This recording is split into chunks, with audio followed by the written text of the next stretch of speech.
புரட்சித் தலைவியின் 77வது பிறந்த நாளையொட்டி சென்னை வியாசர்பாடி பகுதியில் பொதுமக்களுக்கு நலத்திட்ட உதவிகள் மற்றும் அன்னதானம் வழங்கும் நிகழ்ச்சி நடைபெற்றது.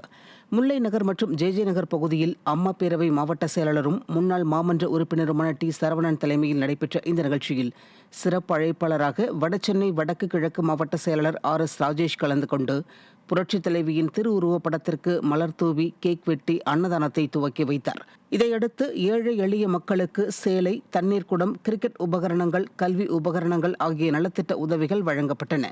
இந்த நிகழ்ச்சியில் அம்மா பேரவை மாவட்ட இணை செயலாளர் வழக்கறிஞர் டி பிருத்திவிராஜன், பகுதி கழக செயலாளர் செந்தில்குமார் பாஸ்கரன், இலக்கிய அணி மாவட்ட துணை செயலாளர் செல்வராஜ், கழக செயல் வழக்கறிஞர் மாணிமாறன், கழக நிர்வாகிகள் லட்சுமி, பவானி வெங்கடேசன், வெற்றிவேந்தன், வட்ட கழக செயலாளர்கள் கோபிநாத், பொன்முடி, பாஞ்ச்பீர், ஜம்புலி பாலாஜி, பெரம்பூர் சேகர் உள்ளிட்ட பலர் பங்கேற்றனர்.